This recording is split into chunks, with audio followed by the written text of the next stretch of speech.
Hello, good evening. Welcome to our bedtime devotional for girls. So, napunta sa day 238 sa ito ang devotional. So, today is Monday. So, September 16, 2024. So, God is good all the time and all the time God is good. So, ang atong topic karon is happiness and honesty. So, ang word na din niya sa 1 Timothy chapter 2, verse 2, ingon din niya, lead a quiet and peaceable life in all godliness and honesty. So, sa kuan-an, inaari siya, giputol man ni siya. Ingon din niya, again, for kings and all who are in high positions, that we may lead a quiet and peaceable life in all godliness and honesty. Sa Bisaya pa, kinahanglang iampo ninyo ang mga hari ug ang tanang nagmando aron makabaton kitag mahusay ug malinawong kinabuhing Dios nun ug subay sa hustong pamatasan. So let us pray. Father God in heaven, Lord, we glorify your name. Ikaw God, salamat Lord God sa laing adlaw sa mong kinabuhi. Salamat Lord sa kadaugan na kami ani aghapon nagatuon sa imong pulong. Lord, wala kami, wala ikaw. Tabangi kami Lord God, pasaluan kami sa mga kalapasan sa mga panahon nga wala kami makapahimuot diha kanimo. Tanggala Lord ang mga babag sa among pagdayeg ug paghimaya sa imong ngalan ug sa pagtuon sa imong pulong. Amahat ka, Lord God, sa mong kinabuhi, putlihan mong kasing-kasing o bag-uha ang among hunahuna. Aron kami mga sayod sa imong kabubuton sa among kinabuhi. Pag-angayan kami sa imong mga saan, ngayon mong giandam ka namo, kanunay. Wala, Lord, wala kami ngayon, wala ikaw, tabangin kami, manik kami, Lord God, niniamo ang pagtuon, nga upun kami sa imong balaang espiritu, sa imong kaalam o kahibalo, na kami makasabot sa imong mensahe nga ipadayag dinhi karong higayuna nga ang imong ngalan mao'y matuboy. Mamuhat ka Lord God sa mga tao nga makapaminaw na ining mensahe nga ikaw maghatag og kabag-uhan ug paglambo sa ilahang kinabuhi. Dalaygon ka Lord, imo ang tanang dungog himaya sa ngalan ni Jesus. Amen.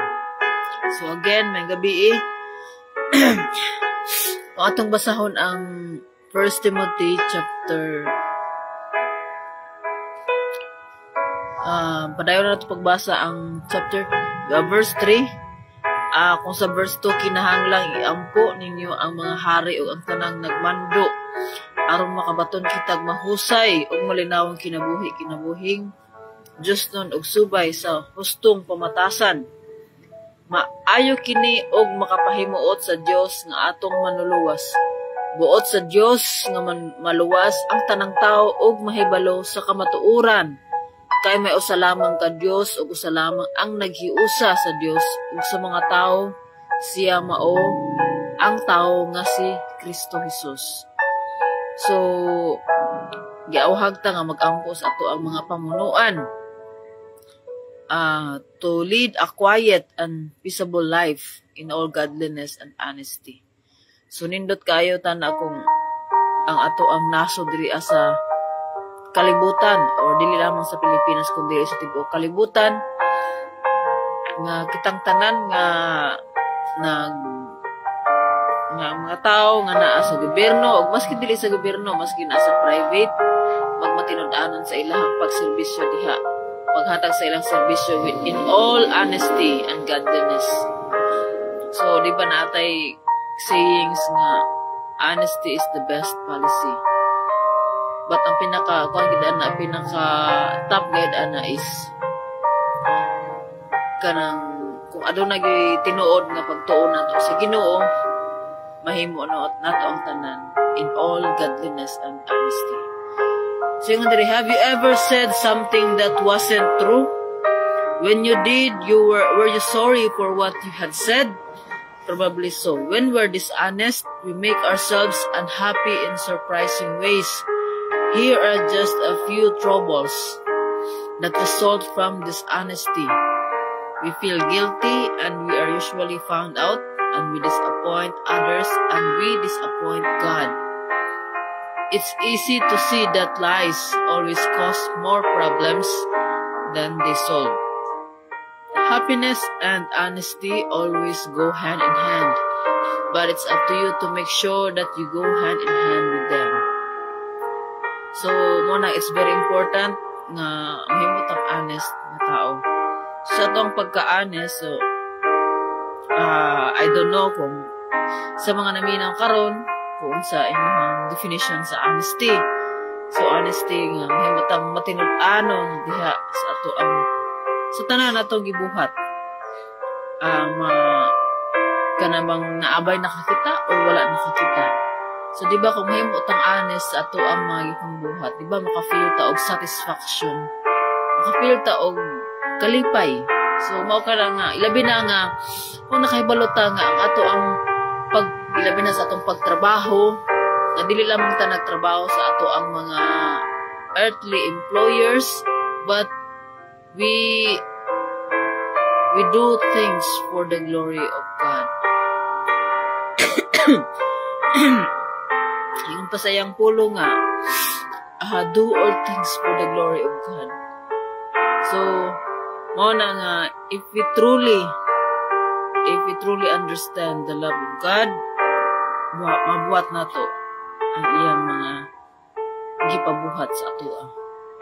And because if we truly believe and accept Jesus as our Lord and Savior, we have the Holy Spirit, and the Holy Spirit will teach us to do everything in all godliness and honesty. So, mo na nga, kung ginaoran po ang makahatag na to og kalinaw. Kung wala gani ka kanang puro sa gani, baka ang imuhang kinabuhi. I don't know kung makatulog ba ka og sakto matagabi eh. So, una nga kung naana ta sa kinabuhing Kristohanon, kung naanang Ginoo sa tuang kinabuhi, dili gyud ta magpabilin kung unsa ta. Kung usa ta ka kanang bakakon nga tao, mawala gyud na sa tuwa. Because the Holy Spirit will convict us to do what is right. So, una nga mabiyaan gyud nato ang katong mga kinaiya nga dili sa Ginoo. Og ato nang ma-learn ang mga kinaiya nga para sa Ginoo. So, mabag-o na po ang atong desires. So, kung atong desires kaniadto nga wala pa tara sa Ginoo, atong mga desires is for this earth lamang, para lamang diri sa kalibutan. Sa nabag-o na ta diha sa Ginoo, ma-change ang atong desires o ma-change ang atong perspective sa mga butang. So, ang atong desire to know more about God. So, naano tay hunger to know more about God in His Word, and also to share His Word. So, kani ako ang ginahimo is usapod ni ka hunger. Usapod ni ka kuan sa ko ang kanang maski na ako'y ibati karon no. July na ko sipon ako buo, pero dili ni makababag sa ato ang sangyo sa pulong sa Ginoo. So, o ka na nga maglig-on ang maging matatag. So, mauna nga ang ato ang devotional karon is nag-encourage nag-remind ka nato to be honest in every way. So, kaning honesty is dili lamang ni siya nga sa ato ara magsulti, dili pati pud sa ato ang buhat kanang paglimbong, maski pud sa mga oras nga maglimbong, daghang kinds of dishonesty. So, mao nang usa nga mag-convict ka nato nga nakabuhat og sayop is mao na ang balang espiritu. Mao na nga dili gyud ta patulugon sa Ginoo kung wala ta nakapangayo og pasaylo, wala ta naghinusol sa ato ang mga kalapasan. So, mao na nga mag-ubay gyud ng happiness and honesty. Kay kung honest ta, Siyempre gaan ang ato ang kinabuhi. Wala tay itago, wala tay matago. Wala tay kanabitang dapat nga ma-feel guilty. Kaya tungod kay nag-istorya ta sa kamatuoran. Ug ang kamatuoran, ingon pa sa iyang pulong nga, know the truth, and the truth will set us free. So who is the truth? The truth is in Jesus. So Jesus is the way, the truth, and the life. So no one comes to the Father except through Jesus. So mao na nga kung mag-ampo kita sa atong pag-ampo, atong iyang ang sa pagsugod sa atong pag-ampo mo na nga amahan sa nga naa sa langit. So Father in heaven. So ug kini atong nga pag-ampo ato ning ipaagi sa pangalan ni Jesus. Tungod kay si Jesus lamang. Ano yang gitudlo sa iyang pulong? If we kadabitang masabtan nato, kanang mabasa nato, kuan ug masabtan nato ang iyang pulong nga ingon si Jesus nga hangtod karon wa pa kamo nangayo sa pinaagi sa akong ngalan. So kinahanglan sa atong pag-ampo atong pangayaon kini pinaagi sa iyang ngalan. So in Jesus name. So wala nay laing dito sa akong tangibasa nga buot sa Dios nga maluwas ang tanang tao og mahibalo sa kamatuoran. Kay may usa lamang ka Dios ug usa lamang ang naghiusa sa Dios ug sa tawo, siya mao ang tawo nga si Kristo Jesus. So kung mapadayon sa pagbasa, gitugyan niya iyang kaugalingon aron paglukat sa tanang tawo. Kini ang kamatuoran nga luwason sa Dios ang tanang mga tawo sa gitagal nga panahon. So mao ka na nga ang Ginoo daghan man siya gipang pili. Ang Ginoo daghang pinili. So kadto lamang ning tubag sa iyang tawag mao to ang iyang mga piniling mga katawhan. So kitang tanan we are ginatawag ta sa Ginoo to be His witnesses sa iyang gugma. So God is always calling us to come back to Him. So in every way, so ang Ginoo naga-remind ka nato. So dili na nato pagkahion pa ato ang kasing-kasing kung gitawag ta sa Ginoo. Dili na ta pagkahi-gahi diha sa Ginoo, pero dili man gud na ang reality.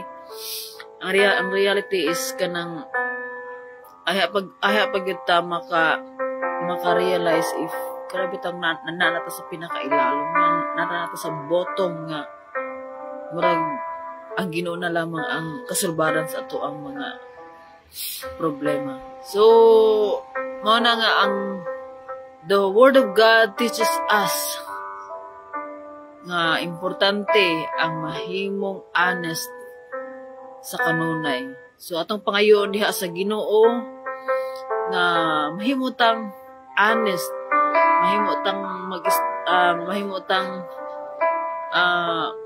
mag-istorya ta kanunay sa insakto.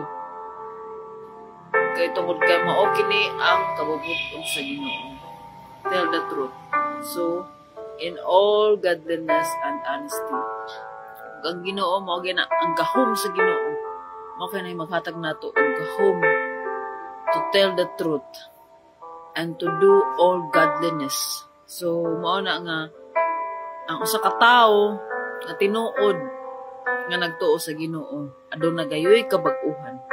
So mao na nga ang iyang pagtuo buhi tungod kay na aduna ni say ebidensya sa iyang pagtuo. Kay katong kaniadto pa ta wala pa ta diha sa Ginoo. We all did many sinful things. So mao na nga sa ato ang pag-ila na diha sa Ginoo, sa ato ang pag-surrender sa ato ang kinabuhi. Ato nang gihinulsulan, atong makalapasan, ato nang gibiyaan, ato ang kagahapon nga dili maayo. So mao na nga atong embrace ang grasya sa kaluwasan nga gihatag nga libre ka natong tanan. So mao na nga libre, so igo lamang nato dawaton ang gasa sa kaluwasan nga gi-offer diha sa Ginoo ka natong tanan. So dili maka dili makalihok ang Ginoo sa atong kinabuhi kung wala na to gitagaan og permission. So mo na nga it's between you and God.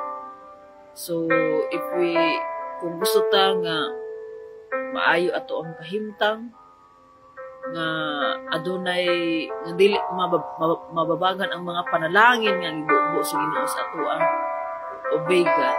So mo na nga sa ato ang pagtuon kinahanglan gayud nga ato ni i-apply, so obey.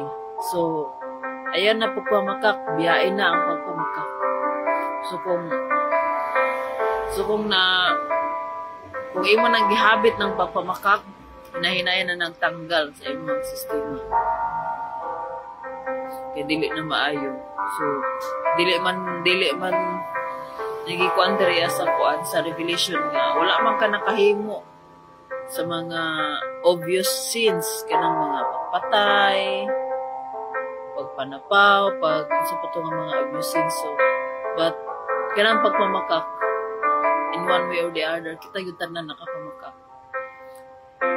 Maski kausa. So nakapamakak. So ako dili ko nakapamakak ko. So magay na nga I'm not perfect but by the grace of God through Jesus Christ, He made me righteous. So, pinagi ka na sa grasya sa Ginoo. Dili na sa kaugalingon na kong paningkamot. So, ang Ginoo mo ay naghatag og grasya ka na. So, let's all be honest in everything, in every way, in tanan-tanan. So, pangayoon na to sa Ginoo. Kung lisod man nga mag-istorya tag kamatuoran ato ng pangayoon sa Ginoo, pinagi sa pangalan ni Hesus Kristo. So, mao kana nga kitang tanan gianhog sa Ginoo nga mobalik kaniya. So to God be all the glory. So let us pray. Father God in heaven, thank you Lord God sa imong pulong.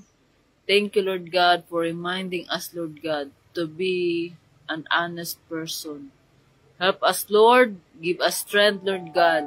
Kay dili kami makahimo kung wala ang imong gahom, kung wala ikaw Lord God magauban ka namo. Lord, kung kaniadto, kung karon napamik sa pagpamakak Lord God, tabahay kami Lord God nga mabiyaan na namo ni nga mga kinaiya kay dili ni makapahimaya sa imong ngalan.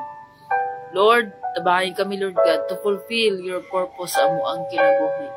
Help us Lord to be a salt and a light to other people, Lord God, sa amo ang palibot. Tabahi kami, Lord God, nga daghan pa ang mga katawhan nga makailadiha kanimo pinaagi sa amo ang kinabuhi. Tabahi kami, Lord.